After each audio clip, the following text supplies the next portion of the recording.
sort of parallels with the painter.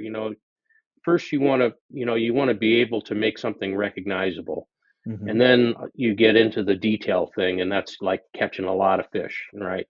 And then you kind of almost, some artists go down that path, and they become hyper realistic and almost photographically so. Um, but I found, and I like a lot of artists, I went through those stages too, but I just found at a certain point that I really didn't enjoy the painting of detail. I enjoyed the illusion of detail. It is you. Oh, yeah. It Hi, everyone. is Tim Schultz here. Hey, I hope you're doing well, and I want to thank you for listening to the Reading the Water podcast. As always, I appreciate you being here. I'm thrilled to welcome my buddy Bob White to the show. From being recognized as Fly Rod and Reel's Guide of the Year to his induction into the Freshwater Fishing Hall of Fame as a legendary artist, to his long partnership with John Gierach, Bob's name is synonymous with outdoor art. And in this episode, we'll talk with Bob about his career as a guide, an artist, a writer, and a destination travel host.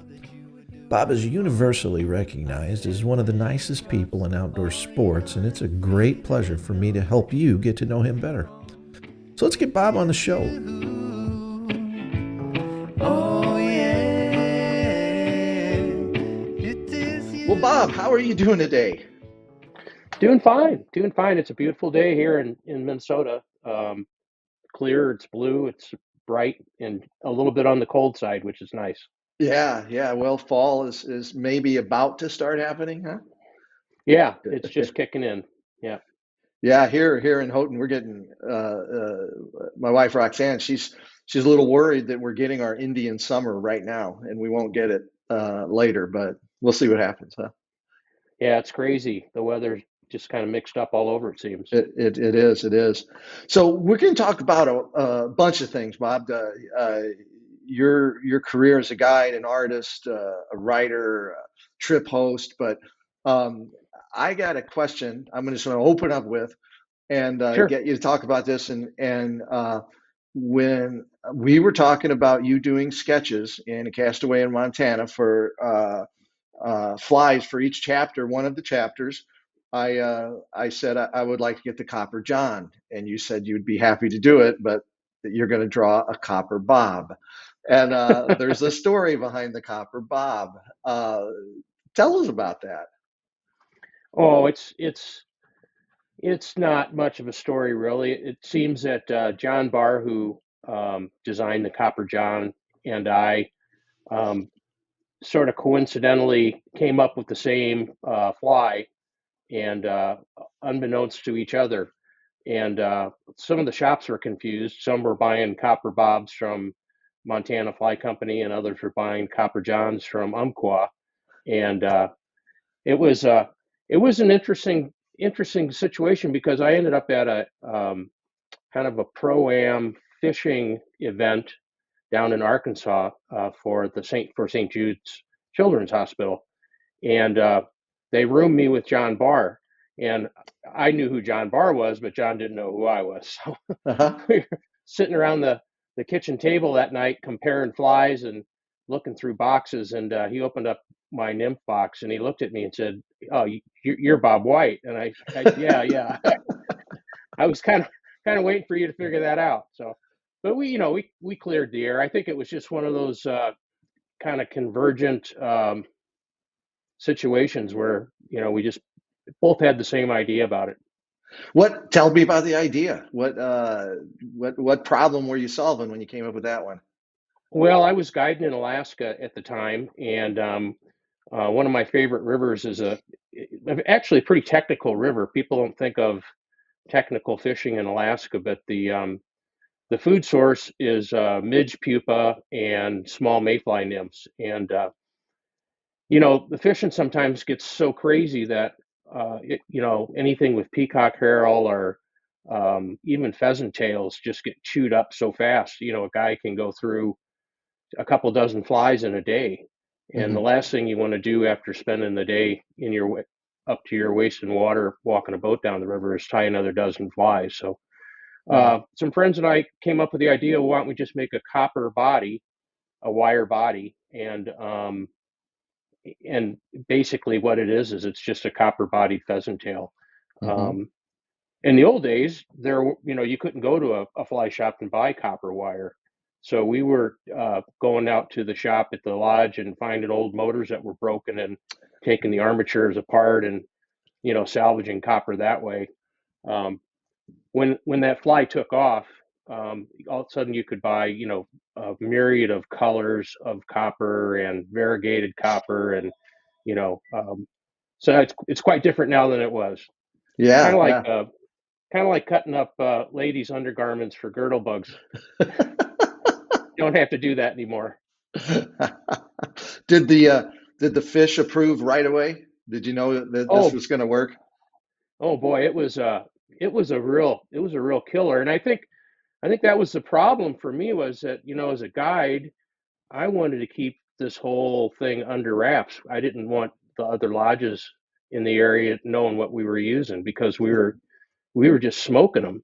I'd go through all the boats, all the lodge boats would be lined up on a pebble beach at the end of the day, and if you were the last pickup, you'd go through all the other lodges boats and look for trash and find out what size tippet they were using and what flies they threw in the bottom of the boat.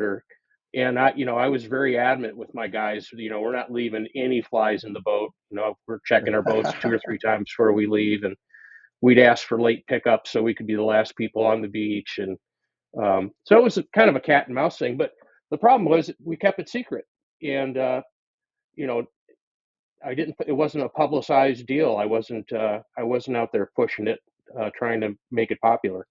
Uh-huh, uh-huh. That's great. That's great. You still use them? Still Oh, tie them? absolutely. Yeah. I don't tie them so much anymore. I like tying bigger flies now, musky flies and smallmouth patterns, and I've got enough flies to last me 3 lifetimes, so I really don't mess with it too much anymore on the small stuff. Yeah, yeah. Um, uh, hey, so before we jump into some other things, now that's taken us down another path. I have to follow up now. I'll forget if I don't ask it. Recently, I was talking to Dave Karsinski about his new book, and in his new book, Right. he's got a story about musky fishing. And Oh, cool. I asked him why he made the mistake in his book of misspelling musky every time the word came up, that he puts an IE at the end of musky. And I told him that I take my lead from you with Musky Madness. I put a Y at the end. And so it turned out to be a much more, I thought it was a throwaway comment.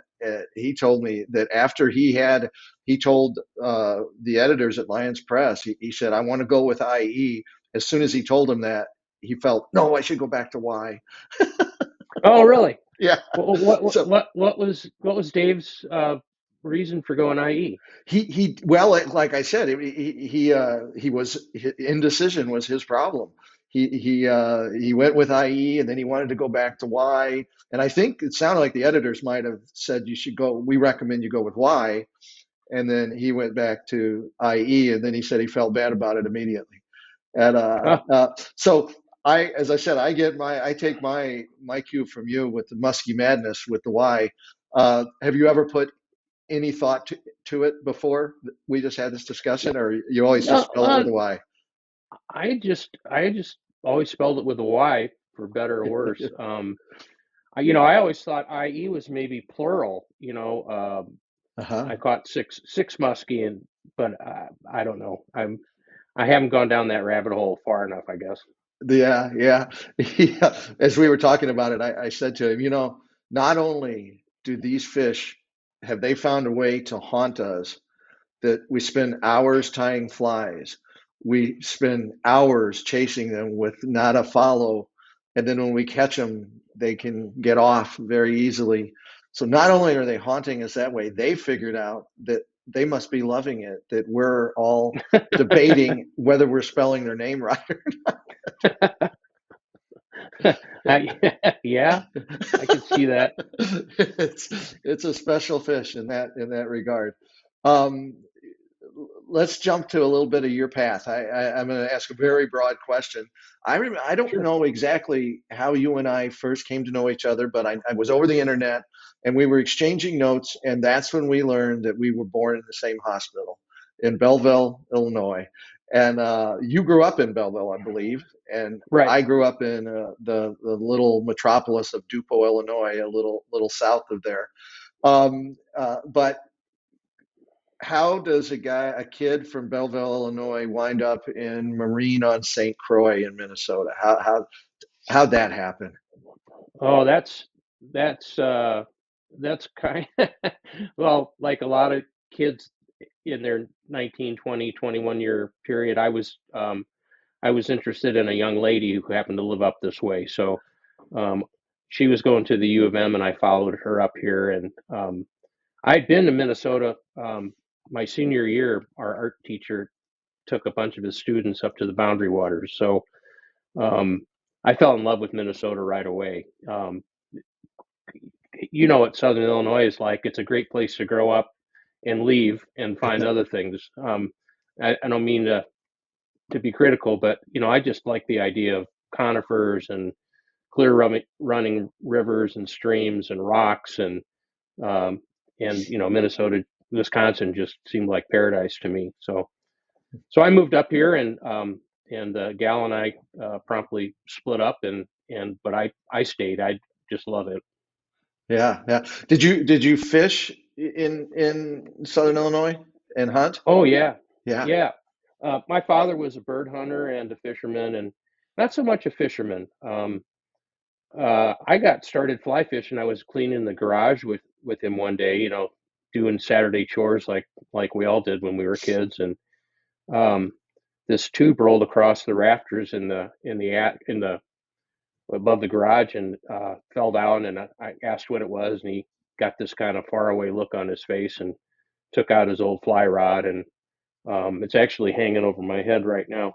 And put it together and dug around and found a reel, and gosh, the line on that reel must have been 25 years old. It was all tacky and sticky, and but he strung it up and showed me the basics, and then we went over to a farm pond near the house and caught a few bluegill, and he was pretty rusty looking yeah, back on it, but I got the yeah, bug bad, and I started mowing lawns and saving money for fly fishing equipment, and then got into fly tying and went down that rabbit hole. And seems like everything I did as a kid was either fishing or hunting or trapping. I didn't spend a whole lot of time doing what I was supposed to do, which was studying and being a good student. yeah. Well, but it paid off in a sense. I'm going to start with. I mean, you've received many awards in your career, and one of them is Fly Rod and Reels Guide of the Year. And Yeah. so, when did you start guiding, and where? Well, um, my first guiding was in Alaska in 1984. Um, I was working as a family counselor and individual uh, caseload counselor in Minneapolis, South Minneapolis, and I had a particularly bad day. And I'd back up a little bit. I took an evening job at Berger Brothers Sporting Goods store here in the Twin Cities just to be around people who had similar interests and whose biggest problem was, what the fish were eating, or these new graphite rods, are they worth the extra money? Um, and one of the kids at the shop had been up to Alaska the summer before, and he would regale us with, stories of, Alaska and all the fish and how much fun it was. And so I had a bad day in the office, and I just kind of had it. I about 3.5 years into it, I was getting burnt out, and I got this lodge owner's name and address and completely fudged a resume. And I think he hired me because I was a little bit older than most of the guide applicants.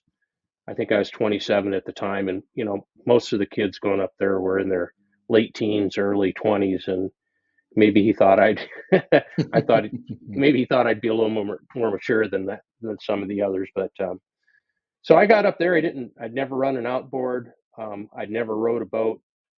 About the only thing I'd done is paddle a canoe. And I knew how to fly cast and tie flies, but I learned on the run and, just loved it and kind of took to it like a duck to water. Hmm. Hmm. Speaking of ducks, you guide. I don't know whether to use it in the past tense, present tense. Hunting also. Well, I guided waterfowl and upland birds in Alaska Yeah. and and later in Argentina as well. Uh-huh. But I've never done any guiding around here. Um, it's just that, the resource, in my opinion, is just a little more fragile, are more fragile, and I just don't want to. You find a good honey hole for ducks up here, and you really don't want to share it with anybody or take a Right. client there. Yeah. In general, how do you compare guiding for fishing, guiding for hunting? How are they different? How are they similar? Is it the same when you get down to it, it's the same kind of thing, or is it a different task? It's very different, Yeah. and you can guide a guy fishing, and he's one personality, and then he turns into, it's a Jekyll and Hyde thing. I think in my experience, fly fishing brings out the best in people, and sometimes blood sports bring out the worst in people. Um, Not always, but a lot of times it becomes more about the numbers than it does the experience. And I was guiding up down on the Alaska Peninsula one year, and the Alaska regs, the hunting areas are broken up into different sections, and 19A is next to 19B, and in one section you could kill 6 ducks apiece, and another section you could kill 8 ducks apiece, and um, I thought we were in the 6 bird limit area, and we all shot our limit and celebrated and went back to the lodge, and then one of the hunters was thumbing through the regs and discovered that we were actually in a zone where we could have killed 2 more ducks apiece, and he got kind of miffed about it. I was like, well, we had a great day until we figured out that you could have killed 2 more birds, and then it wasn't such a great day, and that's kind of typical. That Yeah. kind of stuff happens. Uh-huh. Uh-huh. Wow. The so in all of and well, you've guided in Alaska, Argentina. Where all have you guided? Alaska, Argentina, and here in Wisconsin and Minnesota. Yeah. I fished around a lot, but I wouldn't say that I actually, I've taken groups to Chile. I haven't actually guided in Chile. Uh-huh. I wouldn't feel competent doing that, not knowing the area as well. Yeah. The I was thinking of it seems like everyone has a story or many stories. Any crazy things happen on a guided trip that stand out for you? Oh boy, I that's a that's a broad that's a Yeah, broad right, right, question. right. Um, well, I mean, all kinds of really unusual stuff, and I really haven't. I'm not gonna do the Alaska guide thing and talk about bears because I really never had any problems with bears. But you get a good scare once in a while doing that. I think probably the most exciting thing is just bringing an open john boat across 20 miles of windblown lake at the end of the day. And Uh-huh. you sometimes you wonder what the heck you're doing out there and if you're going to make it. But that that's about it, really. Yeah. Well, It's yeah, Go the ahead. weather must be in all of those places. You got to be on top of the weather, right? And Yeah, especially in Alaska. Um, Argentina was really a dream for a young guide. The breakfast was at 8. We weren't repairing motors or generators late into the night, and the weather was warm and sunny, and if it rained half a dozen times in a season, that was unusual. mhm. Um, So, but in Alaska, weather's certainly a big factor. You plan your day on the weather. It's the first thing you do when you get up is look out your cabin window and listen to the radio and figure out what the marine forecast is all Yeah. about. And then, but regardless, you always plan for the worst and hope for the best. Did you uh, on a fly out situation? Have you been stranded where they can't get you back when they meant to get you back? You're gonna have to spend the night. I've never had to spend the night, but was getting pretty late. Kind of a fog situation where it was, it just wasn't safe for the pilot to come in and Yeah. sky broke just enough. He popped in and got us in the plane in a hurry, and we popped out and made it back to the lodge. But I've never had to spend the night.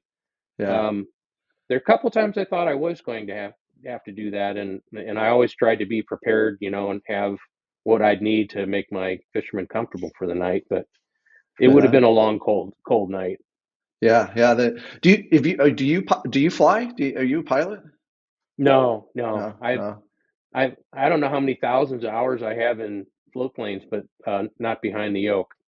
Yeah. I just I never wanted to take on that responsibility. That seemed like a step I didn't want to take. Yeah. Yeah. Yeah. Is a bush pilot? Is that what they call themselves? Bush pilots? Yep, yep. Yeah. Yeah. Is it a?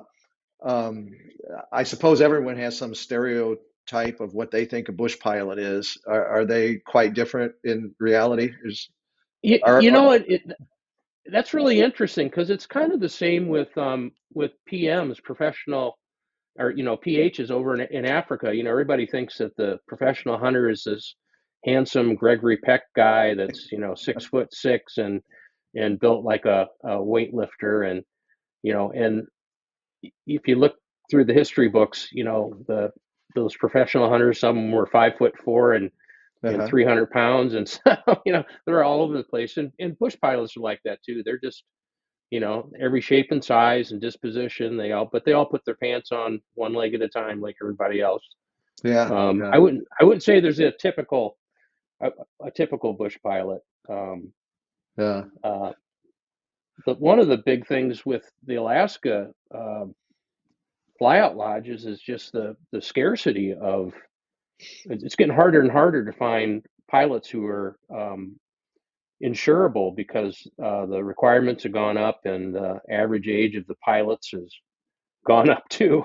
And Hmm. it's just so hard for a young man to come in unless your dad owns a float plane, or it's hard to get the hours in floats in Alaska that are required to be insurable. So it's Hmm. going to be interesting to see what happens in the next couple decades up there. Yeah. I have no idea. If I had to guess of one characteristic they probably all have, they don't rattle very easily. Oh no, Yeah. yeah, you're correct. You're correct. Yeah. In fact, one of my best friends, who now flies left seat captain in a Alaska Air jet. Um, I always knew when I always knew when things were getting dicey because he'd take a big deep breath and relax. you know, he, and whenever he did that, I thought, oh, we're Yeah. in it thick now. Yeah, it's pretty hard to rattle those guys. Yeah, yeah. So back to anglers, and I don't know if you'll have an answer to this, but in all of your experience guiding, uh, what's what's one or two things you think like most common mistakes fly anglers make? Oh, most common mistakes. Well, um, I guess one would be thinking that it's something that you don't need to practice, Hmm. or a lot of people come up and they haven't cast a fly rod in a year or several, and then they're understandably frustrated because they're not doing it very well, and it's just trying to get people to just stay tuned up and stay in tune, and I guess the other one would be just listening to your guide. Some, and in all fairness, some guides are much better at offering suggestions than others. Hmm. Um, it's hard to have a soup Nazi for a guide, and I can see how that gets old. And I've been on the other side of that, on the receiving end of that, with some saltwater guides. And so I know how it feels. But yeah, I guess just asking questions and listening to what your guide has to say. As a guide, I can tell you that I'd uh, much rather spend the day guiding a couple of gals than a couple of guys. Hmm. They tend to listen more. As little boys, we're taught if something's new, you can compensate for lack of experience by just going harder and faster, and that's not a very good formula for fly casting. And I think also, women, they just they leave their ego in the car. They don't bring it with them onto the stream, and sometimes it's hard to offer suggestions to a person who knows it all, right? Yeah, right, right, right. Yeah, I think for guides, a tough thing is there's that fine line between giving instruction and starting to make it feel like you're pestering the client. And, yeah, Yeah, and finding that, I think good guides do it.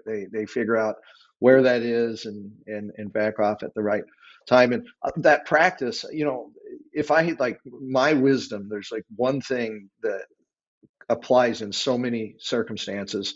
I tell students that I teach at university is uh, you should never expect the first time you get something right to be when it matters, because that's not when Hmm. it's going to happen. Whatever it is, right? Well, I tell you, like a dancer, they got to do a figure skater, that move that they need to make. They're not going to get that the first time in the Olympics. That's just not going to happen when the judges are Yeah, watching. It's going to be the 100th time they've got it right, or the yeah, 1,000th time, right? And the same thing with fly casting. I think that I think getting someone who, this is their big trip, and you're telling them get that fly out there right here, and they're struggling to do it. But why would they expect to be able to do it if they've never done it before?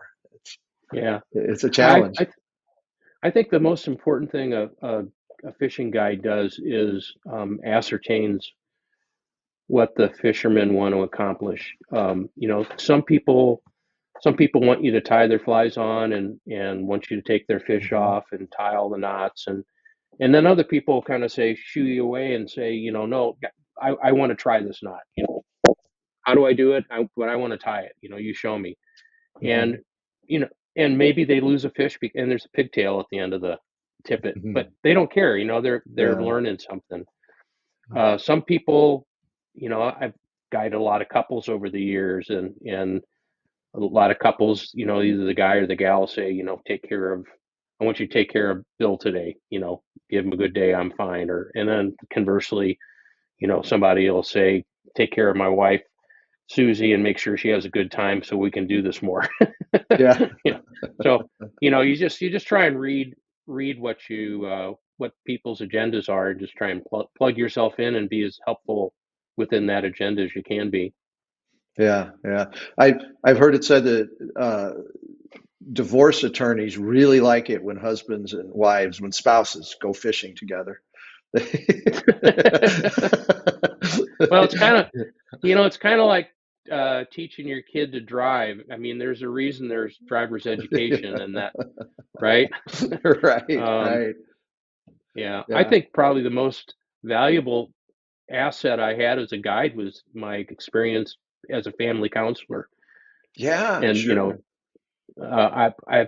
I relied more on that than anything else. Just how to talk to people, how to diffuse frustration, or that was always helpful. Yeah, yeah. Hey, we're going to switch gears a little bit. Uh, Yeah. another notable achievement award, if you will. You are a member of the Freshwater Fishing Hall of Fame as a legendary artist. Is that correct? It is. Yeah. I don't know. I mean, there are plenty. there are a whole lot of people out there who paint and paint better than I do, and I think a lot of the award stuff is just being in the right place at the right time. Mm. Kind of like catching the world record fish, you know. Right, right, Sometimes, right. sometimes it's the 8-year-old on the end of the dock that catches the 60-pound muskie, right? It's Yeah, I was in the right place at the right time, and but it's nice, you know, it's nice to be recognized. Absolutely. yeah. So how did you get started as an artist?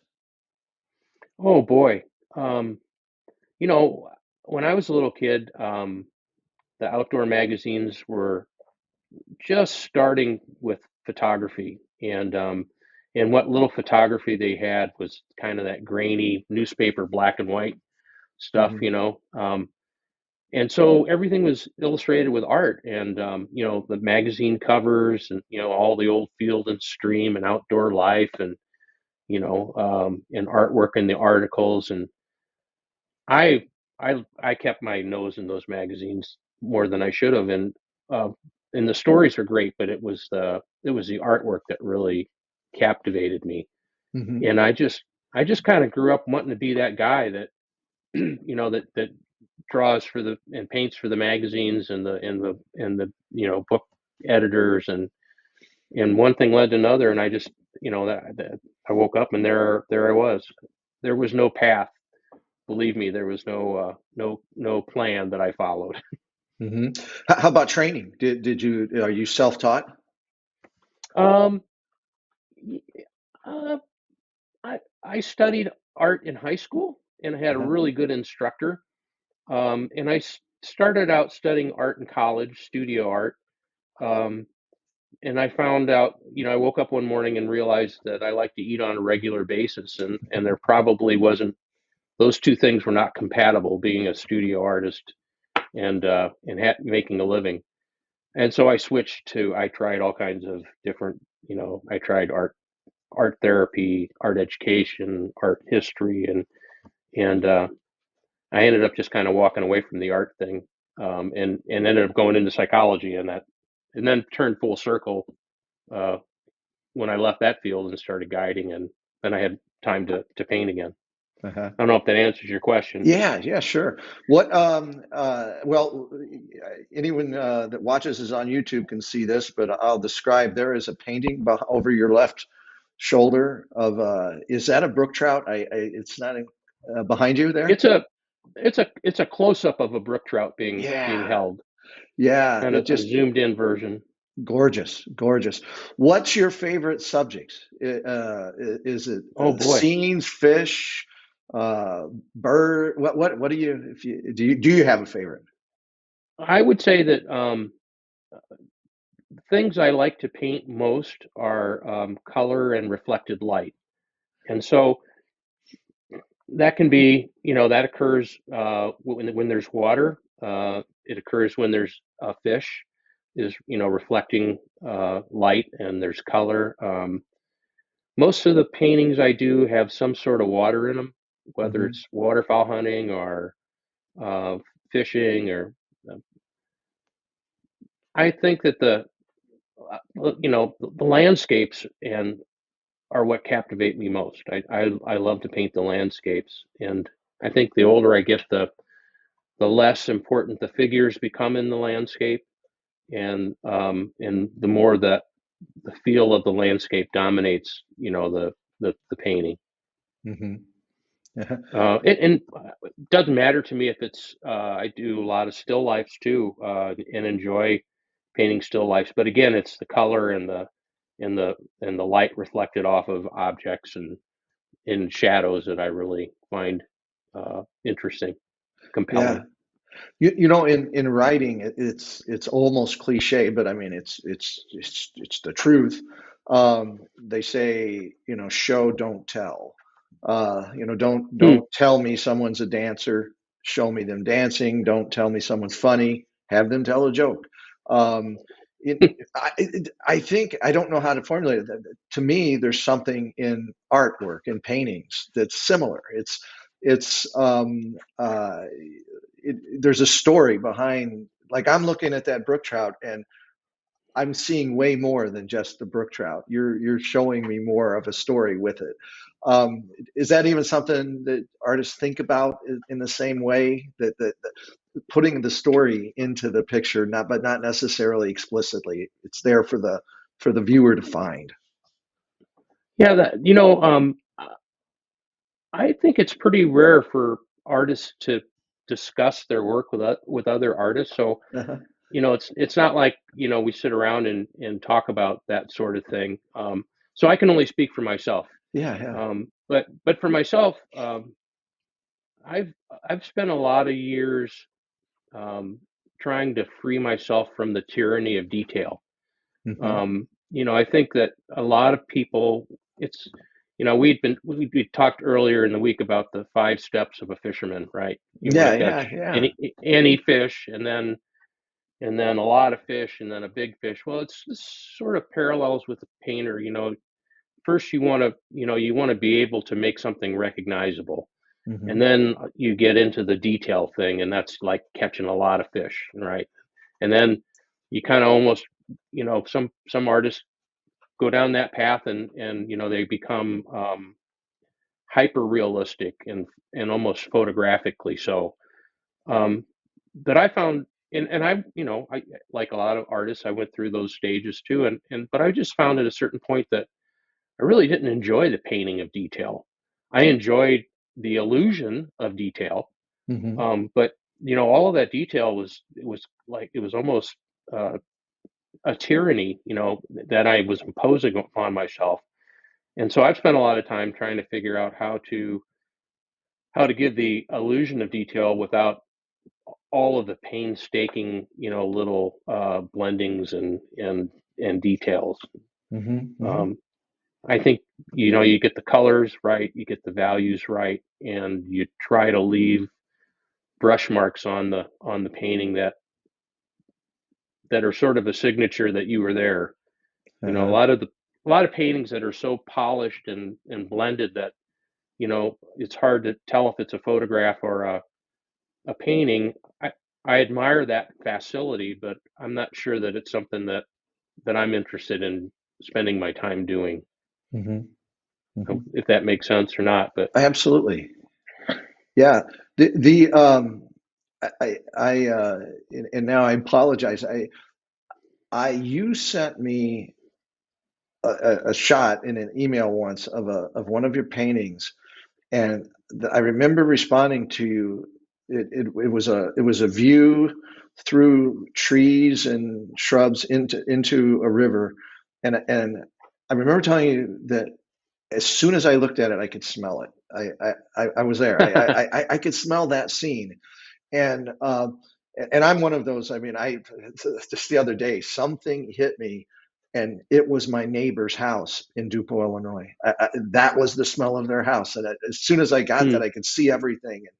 And so that's a strong emotion for me, smell, and sometimes I can someone will say something and I can immediately smell. It triggers a smell for me. Um, but there's other senses too that I feel like that trout. I feel as though it's in my hand when I see it. So I feel touch right now. And is that a specific thing, or again, is it coming through you? I think when I paint, I like to think of myself as it's just a conduit. Yeah.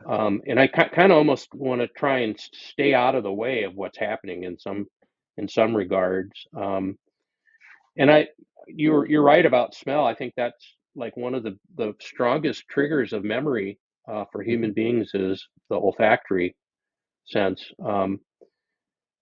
I think for me anyway, when I paint, I'm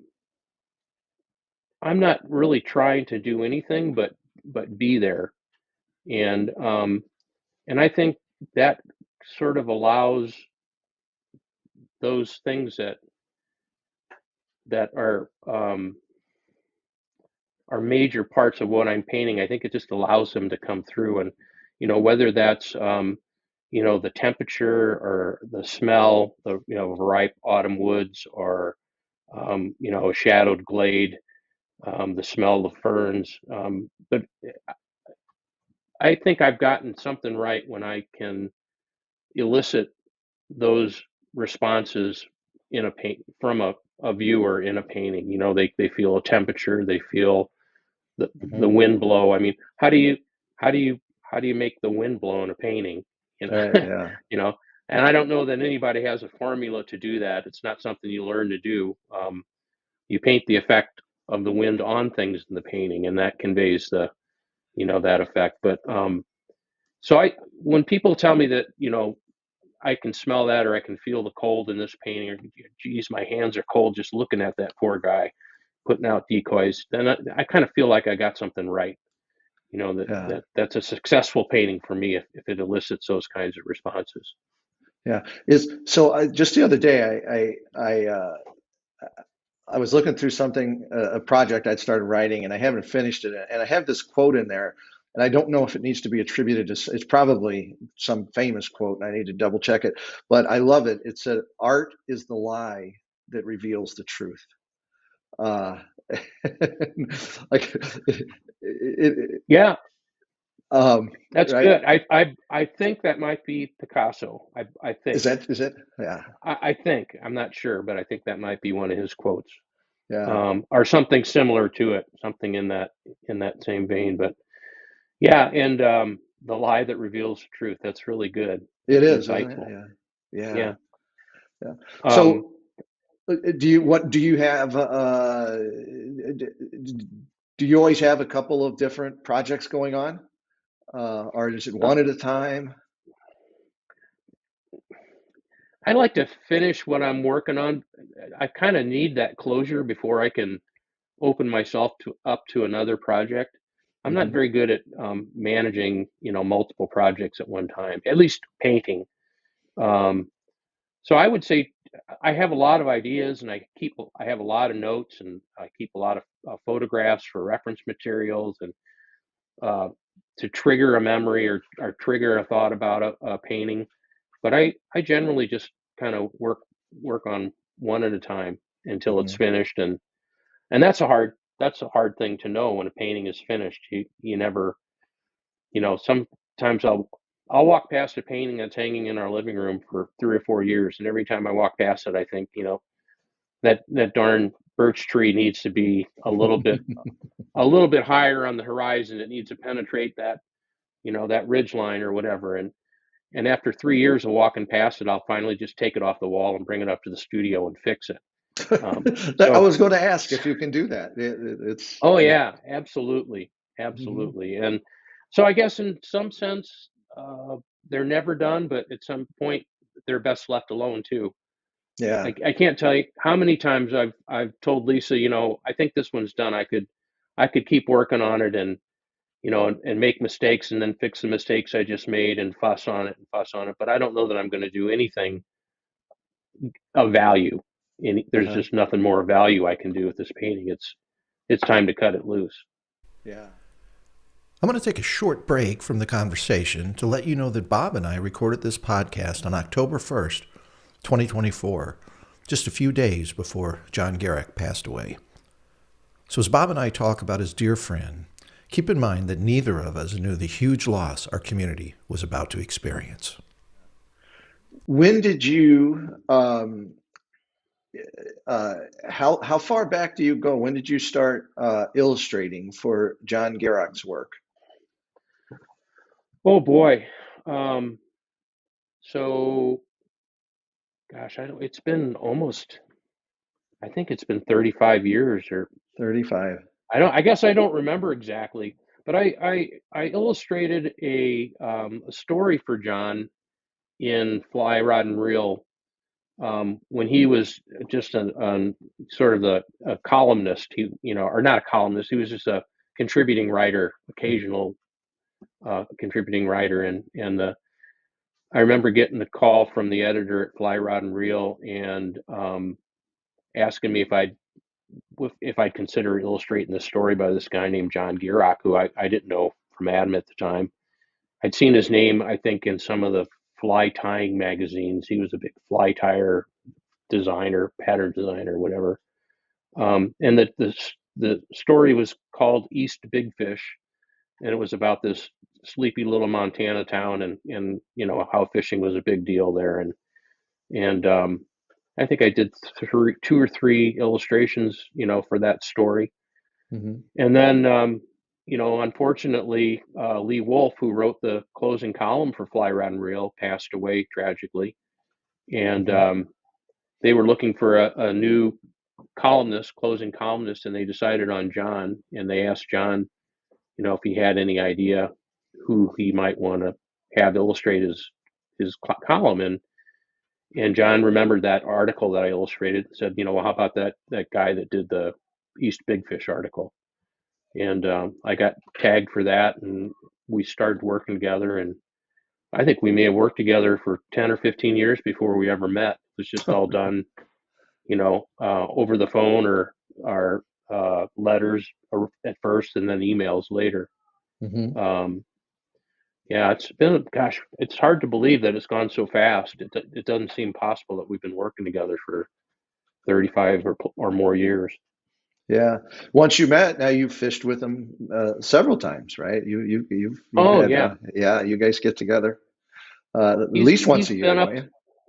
Oh yeah, at least he's been up to Alaska a couple of times as a guest at the lodge that I worked at Crystal Bay Lodge, and um, he's been musky fishing with us a couple of times. He was a kind of the honored guest for Musky Madness a couple of times, and smallmouth trips and spring trout trips in the driftless. And I've been out there a couple of times to fish in Colorado with him and Mm-hmm. get photographs that I needed. But yeah, it's always enjoyable spending time with him. He's the real deal.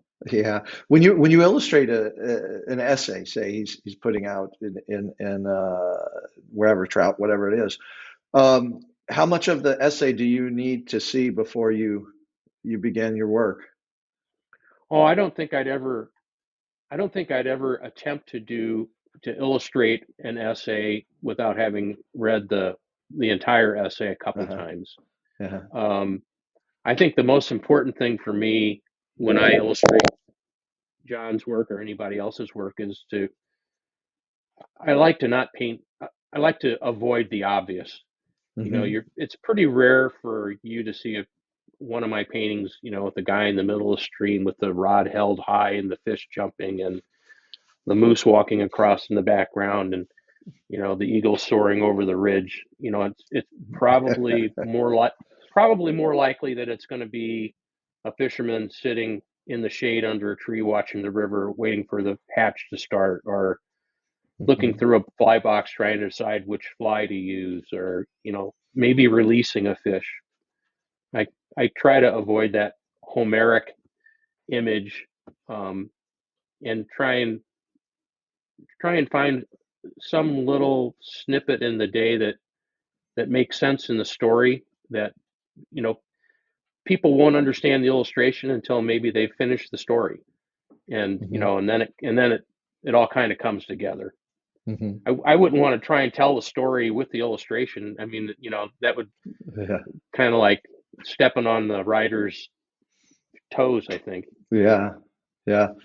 When your fly sketches, spectacular. I've always been impressed with them, and of course, there's 24 of them that mean an awful lot to me right now.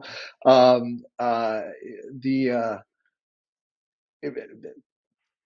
See if this makes any sense. Is there any comparison between tying a fly and drawing a fly? Huh.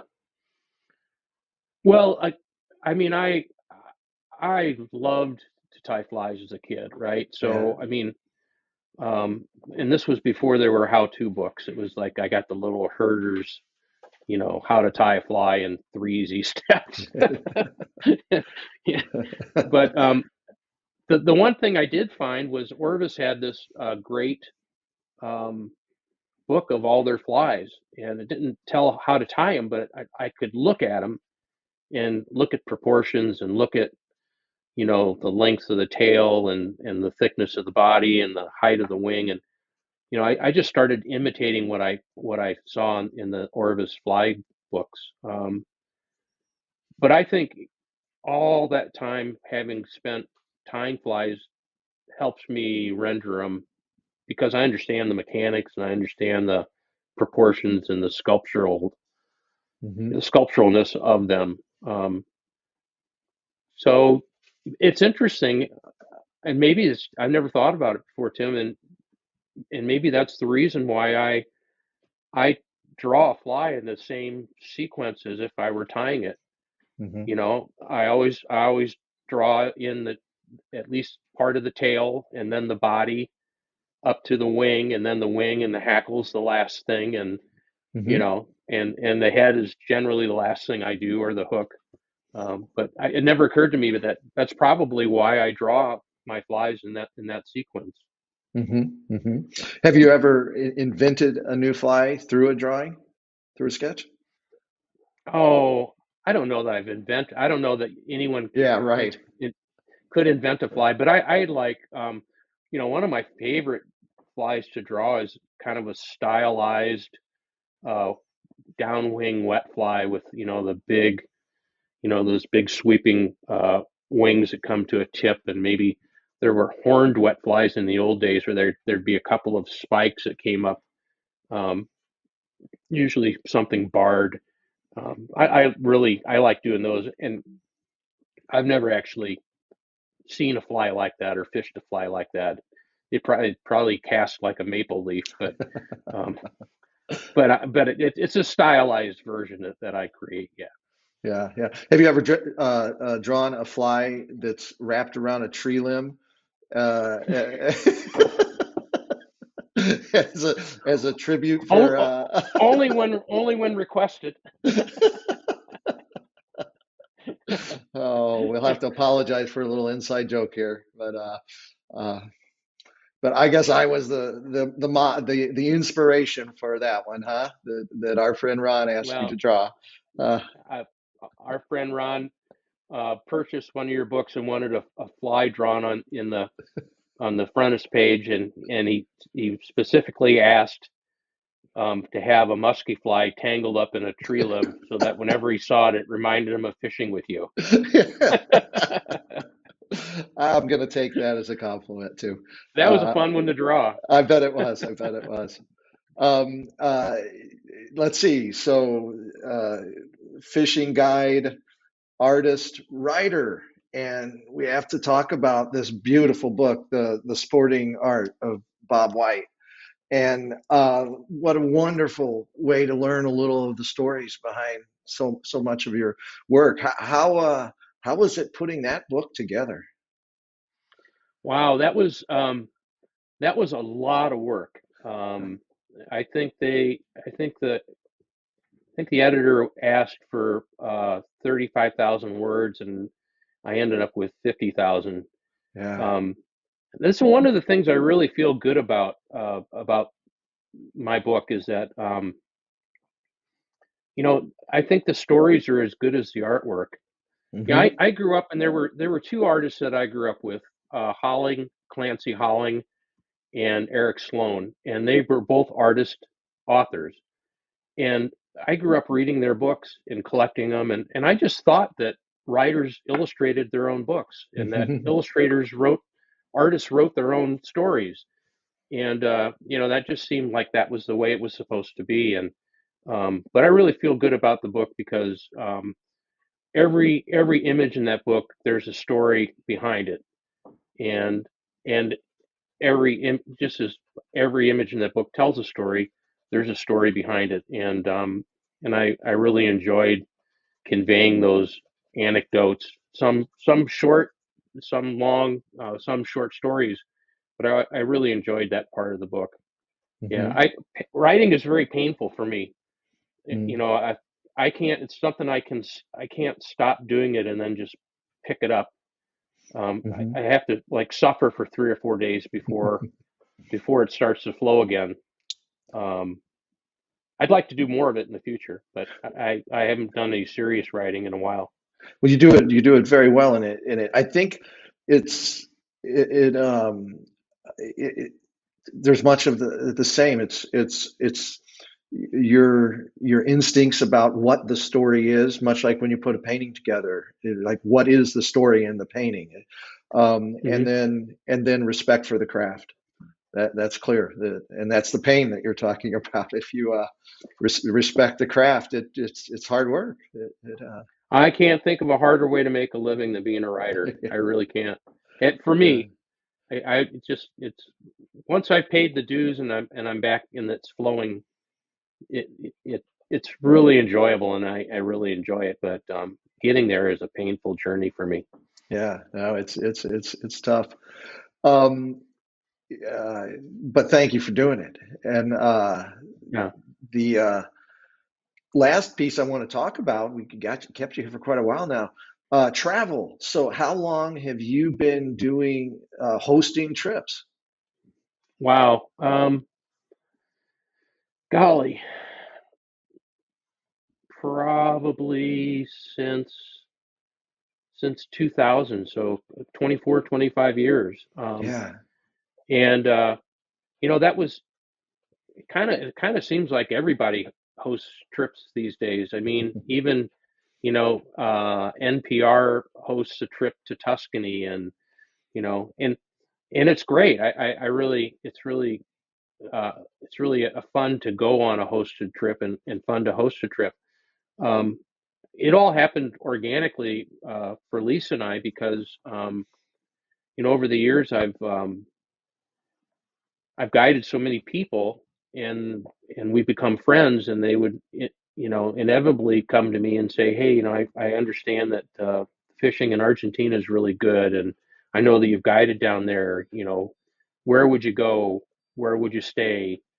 Um, and it seemed like a natural jump to just say, well, let's get a group of 4, 6, or 8 people together, and I'll go down with you. And I work for all of these outfitters and lodges all around Argentina and Alaska, and so I had relationships with the lodge owners. We were friends, and it was kind of an easy thing for them to, I mean, to have one point of contact and you fill your lodge. Hmm. It's an easy thing for them, and for the people who go on the trip, it's nice to know that you're not going to have any stinkers on the trip. These are all either mutual friends, or Bob knows them, or Lisa knows them, or they're friends of friends. Um, so yeah, it's I guess it's been about 25 years now, and started in Argentina and then Alaska and some in Chile and Kamchatka and the Musky Madness, which Yeah. we were just at a week and a half ago. Um, yeah, it's a lot of fun. I really enjoy it. I have to say that a lot of my friends whose life paths are a little different, more normal than mine. We're all kind of getting to retirement age, and their idea of retirement is, boy, we're really going to hit the road and travel. And my idea of retirement is, wow, I'm finally going to get to stay home and do some woodworking and write that book that I've been taking notes for, do some paintings, or some paintings that I want to do for myself. So it's Yeah. I think I've got the travel bug about bit. Yeah. You mentioned Lisa, and I can speak about Musky Madness, and I hope you don't mind me saying this, but with all due respect, she is the star of that event, Absolutely, and I suspect she is at everyone she goes to.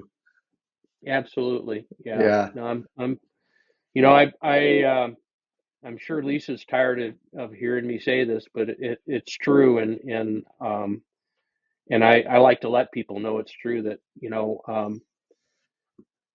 I don't know that I'd be doing any of this if it wasn't for for what she provides in to our business and our relationship. Um, I'm just very, very fortunate. Yeah, yeah. On the macro scale and on the micro scale, we wouldn't be talking right now if she hadn't got this electronics worked out for us. I'd have a tin can and be stretching a string over to your place if it were up to me. Yeah, What for sure. on your trips? what makes a good destination? When you're looking for a place to go and take people, what are you looking for? Is that even an answerable question? Well, I mean, it kind of depends. Like people contact me all the time. They want to go to Alaska, and it's like, well, have you ever been before? There's a full range of, being dropped off by a bush pilot and blown up the raft and being picked up a week later, 100 miles downstream, at one end of the continuum, and at the other is a fly out lodge where, they've got these 1950, 1960 vintage de Havilland beavers, and they're all cherried out, and you fly every day and, fly to a different location through the mountains, and you come back and there's a sauna, and, your drink order is waiting in your room. So there's a whole big continuum.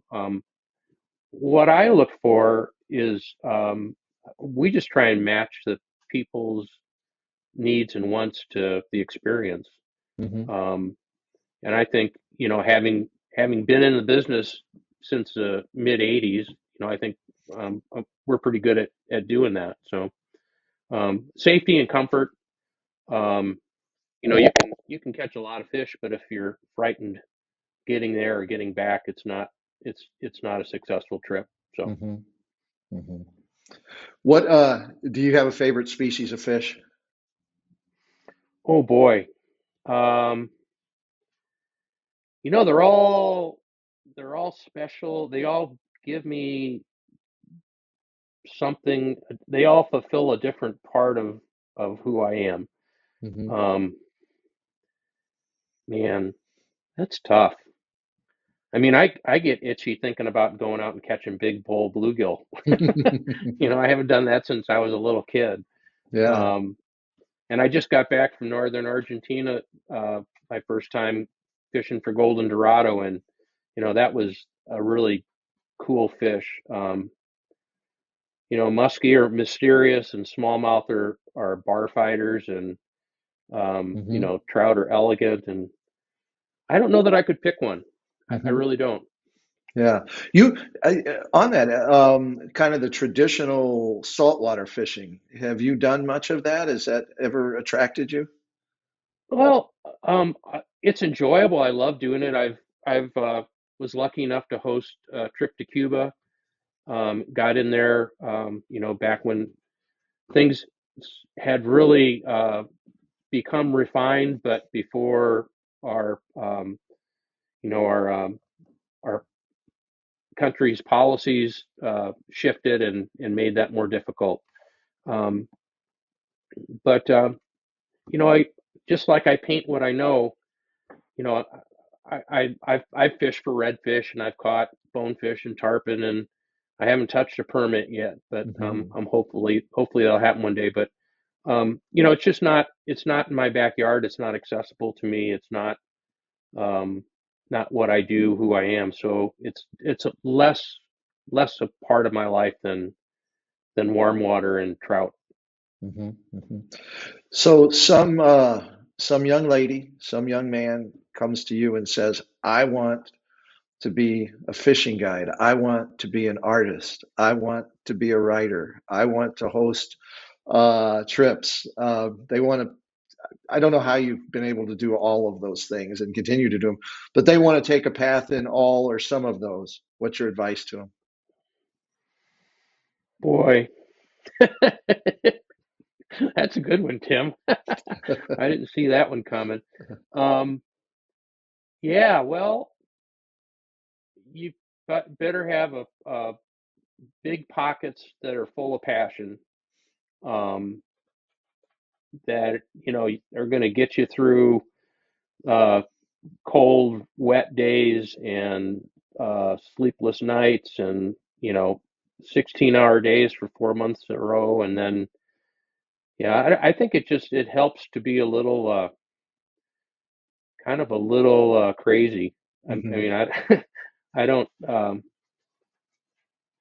To be honest with you, if knowing what I know now, if I knew what it was going to take to get to where I am, I don't know if I'd have had the fortitude to do it. I just kind of was putting one step in front of the other, and and making that day work and thinking about next week, and no big grand plan.